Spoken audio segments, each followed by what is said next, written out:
This is Twit. At least this isn't going to end up on the Killed by Google webpage that we know of. True. Okay, that is a silver lining. It is a silver lining. Got to find silver lining wherever you can. It was totally inevitable. You had to know.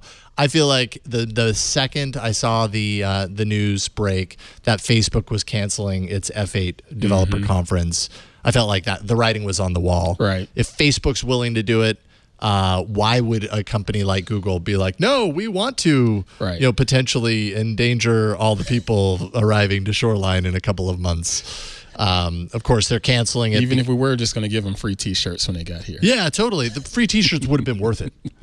They are canceling the May 12th event, 12th through the 14th. That would have been held at the Shoreline Amphitheater, as it has been done for more than a decade. Well, the event has been held for more than a decade at Shoreline the past, I think, 4 years. Yeah, it's been about 4 or 5 years at Shoreline. Coronavirus, of course, to blame for that. First of all, Joe, were you going to Google I/O? Did you have plans? I was just going to cover it from here in the house. So nothing changes for you. Yeah, for me, it's the same, thankfully. But I mean, it was, again, like you said, one of those things where it was bound to happen sooner or later with everything else that's been going on. Yeah, exactly. Everybody's, it's in fashion. It's in vogue right now to cancel your live event. Well, because of coronavirus. I posed a question. What's that? Would you hold it against Google had they not canceled this event?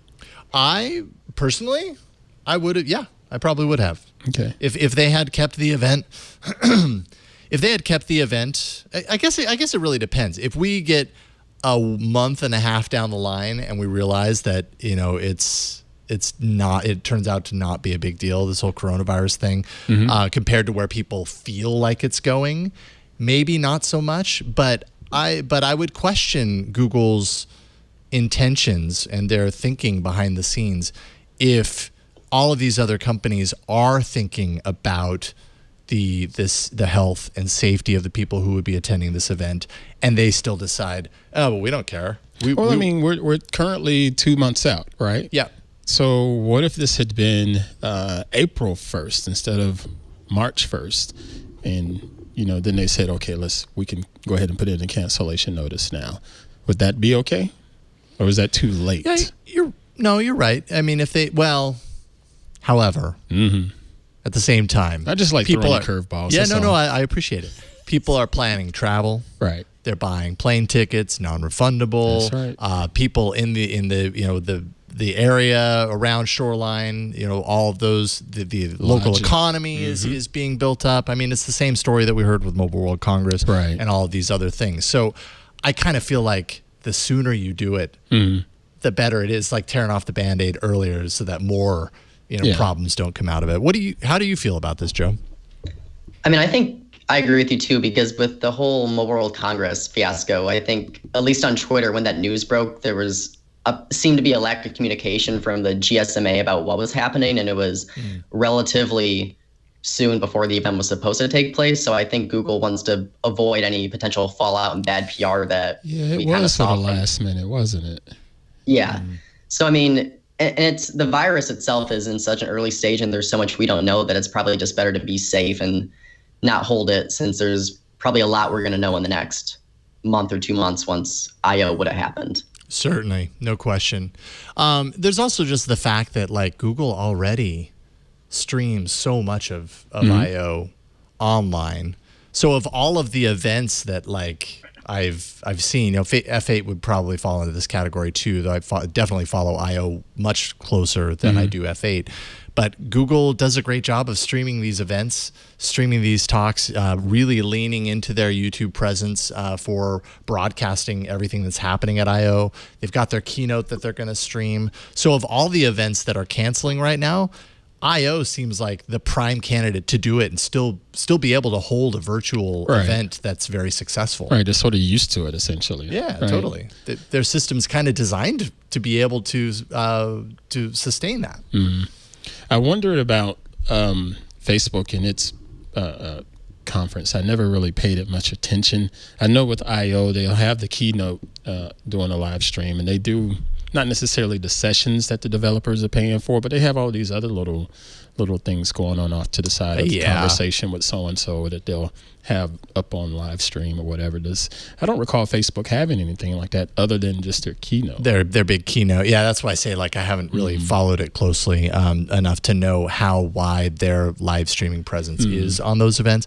A lot of what ends up online from Google I/O isn't live streamed necessarily. It's recorded, and then they publish it on YouTube after the fact. At least some of the events, that's what it is. If I recall correctly, when you look at the rundown of each day's events, there's certain things that have a little video camera next to it, which essentially means if you're not here, you can still check it out on the live stream. But I don't think that's every single one of them.